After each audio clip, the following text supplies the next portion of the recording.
Hello दोस्तों, मैं हूँ सिद्धांत। कहानियाँ सुनाता हूँ। मैं आपको सुना रहा था सत्य व्यास की लिखी कहानी दिल्ली दरबार। यह है उसका 11वां भाग।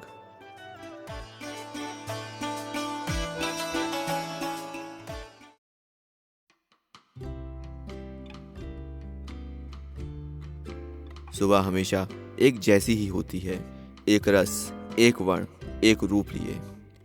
जीवन में बहुत कम ही सुबह ऐसी होती हैं जो उम्र भर याद रहें। मेरे लिए आज एक ऐसी ही सुबह थी। सवेरे उठते ही पापा का फ़ोन आया था और उन्होंने मुझे ये खबर दी कि मेरा सीडीएस में फाइनल सिलेक्शन हो गया है। 2 दिन से लैपटॉप का चार्जर खराब होने के कारण मैं वेबसाइट चेक नहीं कर पाया था। कम लोगों के सपने पूरे होते हैं, मैं उनमें से एक था जिनके पूरे हुए थे। जो आर्मी ज्वाइन करना चाहता था और एनडीए में सेलेक्ट नहीं होने के कारण भी मैंने हार नहीं मानी थी और बेमन से एमबीए में एडमिशन लेने के बाद भी सीडीएस की तैयारी करता रहा। पापा का फ़ोन रखकर मैं राहुल को ढूंढने लगा। वो शायद राशन लेने नीचे गया था। जैसी वो आया उसने मेरे कुछ कहने के पहले ही अपनी बात छेड़ दी। झाड़ी, मेरे पापा का फ़ोन तो नहीं आया था? मेरे पापा का आया था, तुम्हारे पापा का तो नहीं। क्यों, क्या हुआ? बसड़ हो गई भाई, पापा का फ़ोन आया था सवेरे सवेरे। हमको लगा कि परिधि का होगा। फिर मुझे कुछ मज़ेदार घटना का हिंट मिल गया था। मैंने दिलचस्पी लेते हुए पूछा। फिर क्या, हम नींद में ही बोल दिए हाय बेबी, राहुल ने उदास स्वर में कहा। भक साले, मैं हंसते हुए दोहरा हो गया। सही भाई, रौला हो गया, राहुल ने मुंह गिराए हुए ही कहा। अबे ये कोई रौला नहीं है, वो समझे होंगे कि तू उन्हीं को कह रहा था, मैंने हंसी रोकते हुए कहा। सुन तो, कांड आगे हुआ भाई, राहुल ने उदासी से कहा। सुना? बेबी सुनकर उनको शौक मार दिया, एकदम शंट हो गए। तो हमको लगा कि परिधि हाय बेबी के बाद वाली लाइन सुनना चाह रही है। हम नींद में ही बोल दिए I love you baby. Rahul को भी बताते हुए हंसी आ ही गई। भग साले, झूठ मत बोलो। मैं हंस हंस के हलकान हुआ जा रहा था। भगवान कसम झाड़ी यार, फिर पापा बिना कुछ बोले फ़ोन रख दिए।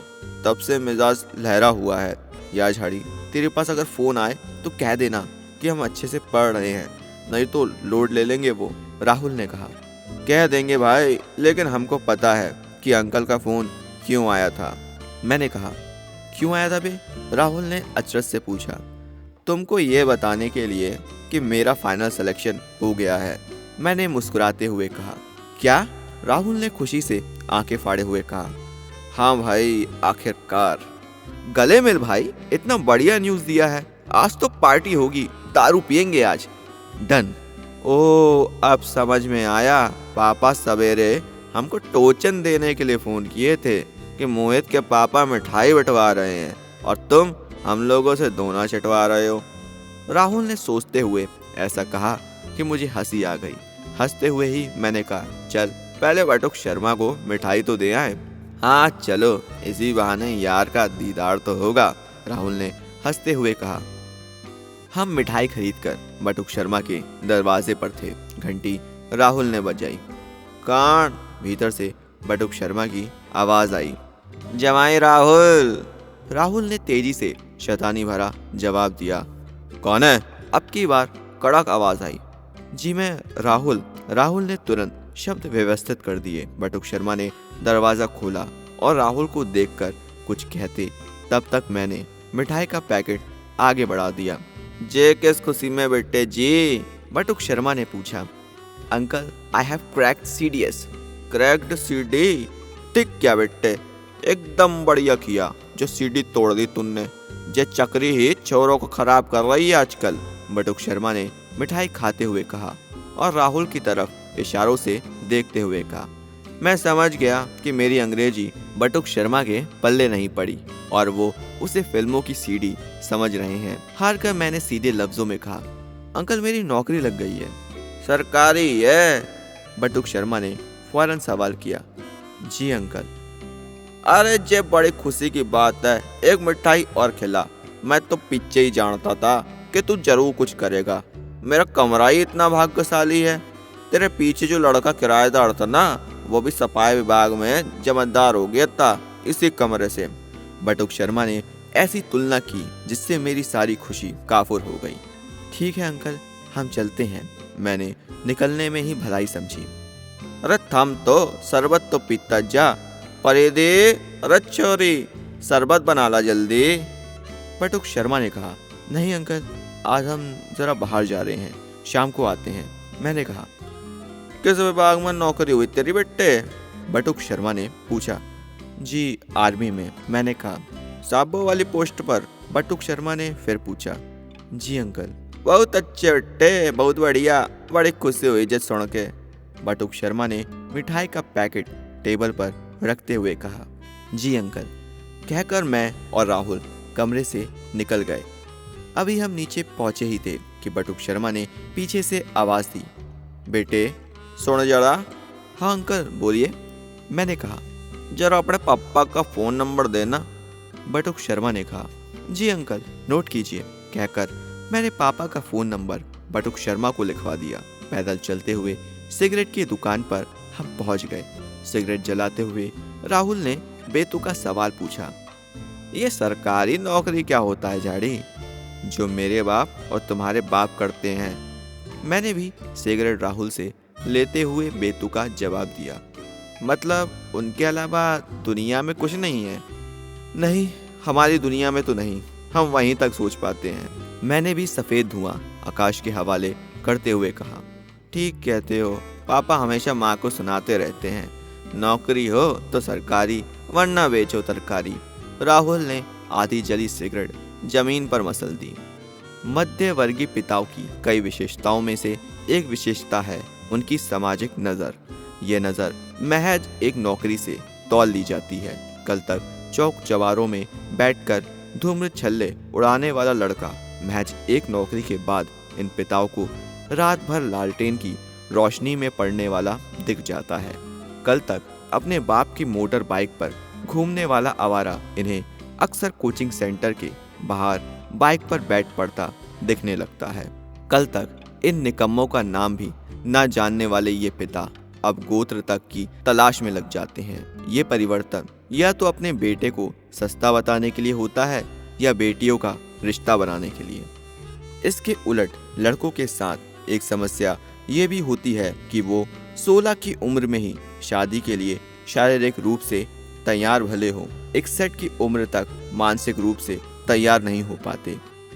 सुहागरात उनका सपना भले हो, शादी दुसपने ही होता है। दरअसल लड़के बड़े नहीं होना चाहते और यही डर उन्हें हामी भरने से रोकता रहता है। मुझे लगता था कि राहुल के साथ भी यही समस्या थी। उस दिन राहुल को पहली बार मैंने चिंतित देखा। अभी मैं उससे कुछ पूछता उससे पहले ही उसने कहा, जिंदगी एयर होस्टेस हो गई है झाड़ी, ना चाहते हुए भी हंसना पड़ता है। क्या हो गया पंडित तुम्हें? मैंने पूछा। प्यार हो गया है झाड़ी, बहुत सिरदर्दी का काम है भाई। राहुल ने कहा, चलो घर से घुमाते हैं, जसप्रीत को देखोगे तो सिरदर्द कम हो जाएगा, आजकल और ठीक लग रही है। मैंने बाईं आंख दबाते हुए कहा, नहीं झाड़ी, परिधि अकेली हो जाएगी यार, फिर अकेले में रोएगी, रोती है तो टेंशन हो जाता भाई। राहुल ने कान साफ करते हुए कहा, परिधि, हमको नहीं लगता कि आज से पहले तुम उसका नाम लिए हो। फिर तो तुमको हो गया भाई, अब मामला गंभीर लग रहा है। हुआ क्या?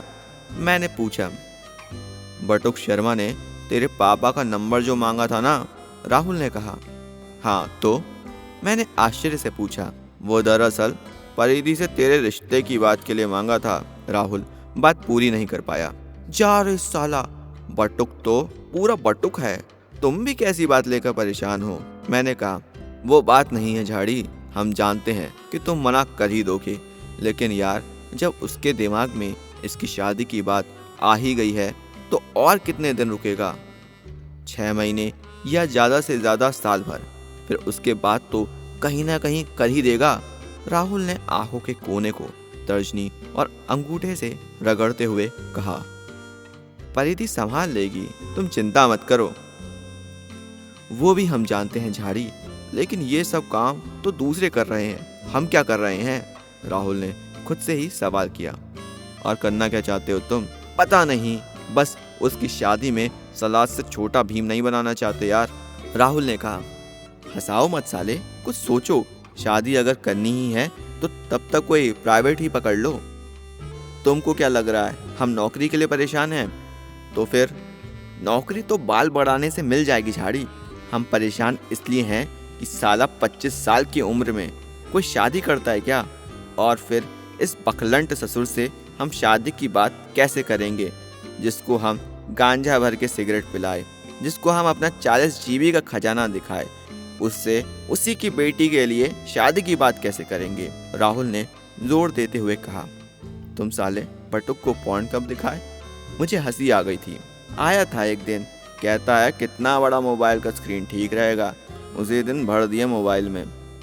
राहुल ने हंसते कहा, जा रे अभागा। मैंने सिर पकड़ लिया था। हंसते हंसते मेरी आंखों में पानी आ गए। और पता है एक हफ्ते बाद क्या कहता है? राहुल ने हंसी रोक कर कहा, क्या? मैंने खांसते हुए पूछा। कहता है, ये हर फिल्म के लास्ट सीन में निशाना सही क्यों नहीं लगता है, इधर उधर भाग जाता है। कहते कहते राहुल को फिर हंसी आ गई। भग साले, हंसाओ मत, उलट जाएंगे। मैंने पेट पकड़ते हुए कहा, अब बताओ ऐसे आदमी से उसी की बेटी से शादी की बात कैसे करें? राहुल ने वाजिब बात की। ठीक कह रहे हो राजा, लेकिन ये कोई प्रॉब्लम नहीं है। तुम बात नहीं करोगे तो परिधि बात कर लेगी, हम बात कर लेंगे, तुम नौकरी की सोचो। मैंने कहा, नौकरी का क्या सोचना झाड़ी, वो तो बाल बढ़ाने से मिल जाती है। तुमको शायरी सुनाओ। राहुल ने बेफिक्र कहा। अभी मैं इन बातों का मजा ले ही रहा था कि दरवाजे पर एक जोरदार धमक के साथ परिधि अंदर घुसी। मोहित चाबी ले और बाहर जा, और हाँ आराम से ही हो। परिधि ने मेरी ओर बटुक शर्मा के कार की चाबी उछालते हुए कहा, यह कौन सा तरीका है लड़कों के कमरे में घुसने का? मैंने परिधि को छेड़ते हुए कहा, तू जाता है या नहीं? परिधि ने कमर पर हाथ रखकर भौवे टेढ़ी करते हुए कहा, एक तो मुझसे तू तड़ाक से बात न कर, इज्जत दे, मैं तो तेरा होने वाला पति हूँ। मुझे उसे देखते ही हंसी आ गई थी। शक्ल देखी है अपनी? परिधि ने हाथों को एक दूसरे से बांधते हुए तन कर कहा, क्यों, तेरे स्टूडेंट से तो अच्छा ही हूँ, और वैसे भी मेरे पास तेरे बाप का आशीर्वाद है, अच्छी सैलरी है, पक्की नौकरी है, और इसके पास क्या है? हाय, इसके पास मैं हूँ, और सुनना है कुछ? परिधि ने तमतमाते हुए कहा, एक तो तू इस कमरे का रेंट शेयर किया कर, आधे वक्त तो यहीं बैठी रहती है। मैंने परिधि को फिर छेड़ा। तू जाने का क्या लेगा? परिधि ने अब की धमकी भरे लहजे में कहा, बस एक बार कह दे कि तू मुझसे भी प्यार करती है। मैंने तर्जनी में चाबी घुमाते हुए कहा, तुझसे भी मतलब? मजाक बना रखा है मेरा? एक तो मैं वैसे ही परेशान हूँ और इसे कोई फर्क भी नहीं पड़ता। परिधि ने राहुल से दूर बिस्तर पर बैठते हुए कहा, अब तू कलेश मत कर, मैं भी कोई कम परेशान नहीं हूँ। राहुल ने दोनों हाथों के बीच चेहरा छुपाते हुए कहा, तू परेशान होके भी क्या करेगा?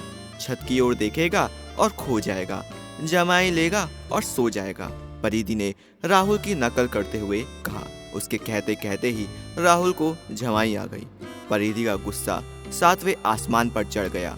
गुस्से से भरी वो भी तकिए पर कोहनी टिकाकर अपने हाथों से मुंह छिपाकर बैठ गई। राहुल समझ गया कि अब कुछ भी करना पलीते को आग देना है। वो चुपचाप ही रहा। परिधि सुबकती रही। मेरे पास एक सॉल्यूशन है, मैंने दोनों को चुप देखकर कहा। क्या? परिधि ने बच्चों सा उत्साहित होकर पूछा। तू मुझसे शादी कर ले। दबाते दबाते भी मेरी हंसी छूट गई। साले तू ऐसे नहीं मानेगा, कहती हुई परिधि दंदनाती आई और मेरे बालों को पकड़कर मेरा सिर झुकाते हुए मुझ पर घूंसों की बरसात कर दी। मेरा हंसना जारी रहा। बीच बीच में राहुल छोड़ दे यार, बस यही कहता रहा। मार खाते हुए भी मैंने कहा, देख ले, सोच ले, तुझे मार खाने वाला पति दूसरा नहीं मिलेगा। परिधि रुकी और रोने लगी। मामला वाकई मजाक की हद से निकलकर गंभीर हो रहा था। रुला दिया ना, कहते हुए राहुल उठा और परिधि के बाएं आकर बैठ गया। परिधि उसके कंधों के इंतजार में ही थी। उसके सीने से सटकर फिर रोने लगी। रोते रोते ही अचानक उसे कुछ याद आया और दोनों हाथों की हथेलियों से आंख पोंछते हुए राहुल से बोली, तू कुछ करता क्यों नहीं? क्या करूं? राहुल उसके बालों में उंगलियां फिराता हुआ बोला, पापा से बात कर। परिधि ने कहा, क्या कहूं? ये कि अंकल, मैं राहुल मिश्रा, आपको फिल्टर पेपर में तंबाकू रगड़कर देसी सिगरेट पिलाने वाला राहुल मिश्रा आपकी बेटी से शादी करना चाहता है। राहुल ने खींचते हुए कहा, पापा सिगरेट पीते हैं? परिधि को अब दूसरी ही चिंता लग गई। नहीं, मेरा मतलब मेरा लहू पीते हैं, लहू। राहुल ने जैसे तैसे बात संभाली। मुझे फिर हंसी आ गई। हंस क्यों रहा है तू? बड़ी हंसी आ रही है तुझे। और तूने अकेले अकेले कैसे फॉर्म भर दिया, इसे क्यों नहीं बताया? तू जेलस है साले। परिधि ने एक सांस में मुझसे कहा, बताया था, लास्ट डे को फॉर्म भी लाया था एक्स्ट्रा, मगर उस दिन तुझे बहुत जोर की मोमोज लगी थी, लाजपत नगर जाना था भाई को। मैंने गुस्साते हुए कहा, हाँ, सारी गलती तो मेरी ही है। परिधि ने भी अपनी हथेलियों में अपना चेहरा छुपाते हुए कहा, चुप कर ले भाई, इतना बड़ा भी कोई इशू नहीं है। राहुल ने बीच में कहा, हाँ, तेरे लिए तो बड़ा इशू यही है कि यार सचिन को अभी 4 साल और खेलना चाहिए और नेहरा को लास्ट ओवर क्यों नहीं दिया? परिधि ने झल्लाते हुए कहा, तू तसल्ली रख, मैं बात करूंगा अंकल से, अगले महीने कैंपस आने वाली है, हो जाएगा कहीं ना कहीं। राहुल ने कहा। कैंपस की बात से मुझे हंसी आ गई। मेरे हंसने के साथ ही राहुल को भी हंसी आ गई। दोनों को हंसता देख परिधि तमतमा कर उठी और झल्लाहट के साथ बुदबुदाती रोती बाहर निकल गई। राहुल ने सिर पकड़ लिया। बहुत समस्या है जिंदगी में झाड़ी। राहुल ने कहा, ये तो तुम्हारा अपना बोया हुआ है, खाद पानी देते वक्त समझ नहीं आया था कि समस्या उगाएगी। अबे ये खाद पानी देने की ही उम्र है, अब 25 साल की उम्र में कोई शादी का सोचता है क्या? राहुल ने कहा। अभी मैंने इसके जवाब में मुंह खोला ही था कि एक झटके से दरवाजा खुल गया। दरवाजे के पीछे परिधि ही थी जो हमारी सारी बातें सुन रही थी। उसने दरवाजा बंद किया, भीतर आई और राहुल से कहा, लड़कियों की यही उम्र होती है माँ बाप की नज़र में शादी की। वो अपनी जगह ठीक है और मैं अपनी जगह। शादी तो मैंने तुझसे ही करनी है, कैसे करनी है ये सोचना तेरा काम है। तू जाएगी तब तो सोचेगा कोई। मैंने हाथ जोड़ते हुए कहा, जा रही हूँ, संसद बैठा लो अपनी। और हाँ, ये खाद पानी क्या है? परिधि ने दोनों हाथ कमर पर रखते हुए पूछा। कुछ नहीं, तू अब जा यहाँ से। अब की राहुल ने कहा, जा रही हूँ, लेकिन सुन लो, अगर ऐसा वैसा कुछ हुआ ना तो दरवाजा बंद कर आग। परिधि ने अभी इतना ही कहा था कि मैंने डरकर बीच में ही टोक दिया। अरे तू क्यों आग लगाएगी? गलती किसी और की और सजा तू क्यों भुगतेगी? तुम्हारे कमरे का दरवाजा बंद कर आग लगा दूंगी, जल के मरोगे सालो, समझे? परिधि ने कहा और अब की बार अंततः नीचे उतर गई। अच्छे दिन बताकर नहीं आते, वो यूं ही किसी सुबह धमक पड़ते हैं। चौथे सेमेस्टर की परीक्षाएं भी खत्म हो चुकी थीं। प्राइवेट संस्थाओं की सबसे अच्छी बात ये होती है कि वे अपने बच्चों को फर्स्ट डिवीज़न देने में कोताही नहीं करते। प्रोजेक्ट के 40% का वेटेज इन्हीं बुरे दिनों को देखकर बनाए गए होते हैं। पिछले 3 सेमेस्टर के रिजल्ट से ही जाहिर था कि हम दोनों के रिजल्ट्स ग्रेडिंग सिस्टम के हिसाब से भी 7 तो हो ही जाएंगे। मुझे रिजल्ट की चिंता वैसे भी नहीं थी, मैं तो अपनी ट्रेनिंग के इंतज़ार में था। चिंता तो राहुल को भी नहीं थी, उसे कभी चिंता हुई ही नहीं, या अगर हुई भी तो उसने कभी जाहिर नहीं किया। बस एक अंतर ये ज़रूर था कि अब वो नियमित रूप से जॉब ओपनिंग पर ध्यान रखने लगा था। एक्सेंट, एसटी जॉब्स और एम्प्लॉयमेंट न्यूज़ वो नियमित रूप से देखने लगा था और साथ ही साथ उसने बाल कटवाने भी बंद कर दिए थे। मुझे पहले ऐसा लगा कि राहुल भी मेरी तरह जू फ्रो हेयर स्टाइल रखना चाहता है, मगर ऐसा संभव ना था। एक तो उसके बाल सिल्की थे और दूसरे वो मेरे हेयर स्टाइल को घोंसला कह मजाक उड़ाता था, इसलिए वो खुद ऐसा करेगा इसकी उम्मीद कम ही थी। वैसे भी वो क्या सोचकर ऐसा कर रहा है, जब तक वो खुद ना बता दे तब तक समझ पाना किसी के बस की बात नहीं थी। छत पर टहलता उस रोज मैं ऑर्डर किए हुए पिज्ज़ा का इंतज़ार कर रहा था जब राहुल दौड़ता हुआ मेरे पास आया। झाड़ी झाड़ी साले, ये देख, राहुल ने बदहवासी से कहा। अब क्या ओपन एयर शो दिखाओगे? चलो भीतर, वहीं देख लेंगे तुम्हारी लेक्सी लीजर को।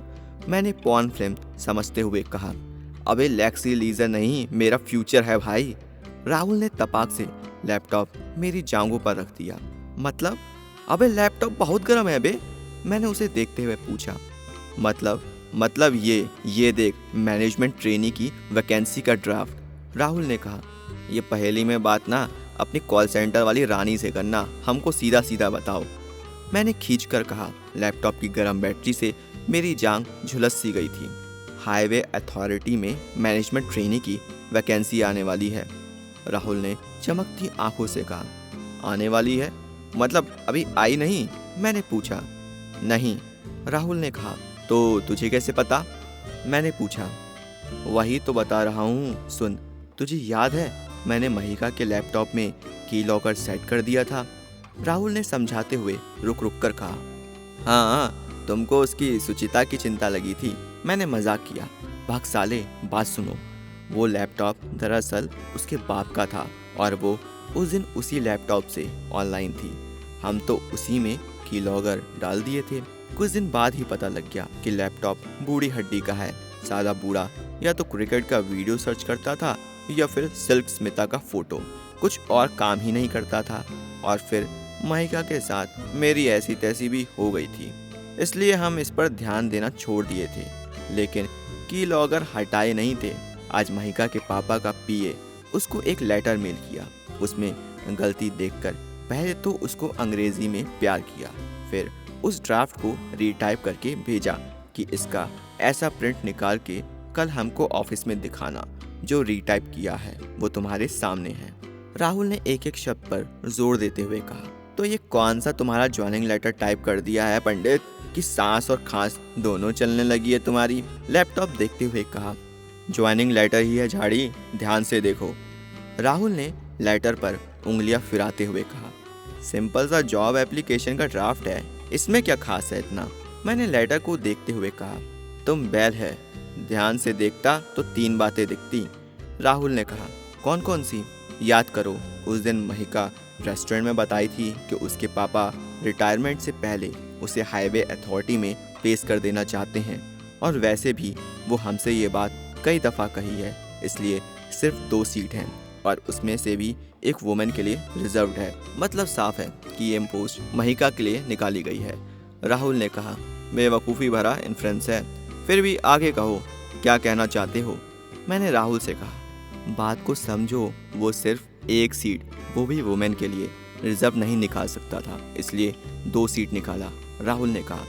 आगे कहो, मैंने अनमने से कहा। दूसरी बात, ध्यान से देखो, वैकेंसी का ऐड सिर्फ 2 न्यूज़पेपर में देने को कहा है, वो भी स्पेसिफिकली न्यूज़पेपर का नाम मेंशन करके। देखो, इसमें से एक का तो नाम भी लोग नहीं सुने होंगे, तो सर्कुलेशन क्या खाक होगा, राहुल ने उंगली रखकर पेपर का नाम दिखाते हुए कहा। सरकारी नियम है, कम से कम 2 पेपर में ऐड देना होता है, मैंने कहा। तो किसी बड़े न्यूज़पेपर में क्यों नहीं, बूढ़ा अपने पोजीशन का फ़ायदा उठा रहा है, और कुछ नहीं। और देखो, फॉर्म भरने के लिए दिन भी केवल 7 हैं, मतलब कम से कम लड़के भर पाएं, राहुल ने कहा। ठीक तो है भाई, अंकल अपनी डॉटर के लिए कर रहा है जुगाड़, तुझे क्या चुल है, मैंने सवाल किया। तीसरी बात तो सुनो, सबसे इम्पोर्टेंट बात ये, ज़रा गौर से एसेंशियल क्वालिफिकेशंस देखो, उसमें लिखा है MBA with diploma in cyber securities. धत साला, ये कौन सा कॉम्बिनेशन हुआ, मैंने हाथ पर हाथ मारते हुए कहा। यही तो मेन बात है, ये कोई नॉर्मल कॉम्बिनेशन तो है नहीं, बहुत शातिराना तरीके से किया गया कॉम्बिनेशन है। MBA करने वाले साइबर सिक्योरिटीज़ में डिप्लोमा क्यों लेंगे, राहुल ने कहा। सही बात है, मैंने हामी भरी। महिका के पास ये डिप्लोमा है, उसने मुझे बताया था कि उसने कभी यूं ही ये कोर्स कर लिया था। अधिकांश लोग तो इस क्वालिफिकेशन सेक्शन में ही छट जाएंगे, तो ये श्योर रहा कि वैकेंसी उसी के लिए निकाली गई है, राहुल ने कहा। हाँ श्योर रहा, लेकिन पंडित ये भी तो देखो कि जो क्लॉज सबको डीबार कर रहा है, वही क्लॉज तुमको भी तो डीबार करेगा। तुम्हारे पास भी डिप्लोमा इन साइबर सिक्योरिटीज़ कहाँ है, मैंने वाजिब सवाल किया। यही तो कमाल है झाड़ी, जिसके पास डिप्लोमा नहीं होता उसके पास बटुक होता है। मतलब, मैंने आश्चर्य से पूछा। तुमको याद है जब बटुक सस्पेंड हुआ था, तब समद अली की सिफारिश से फिर ज्वाइन किया था?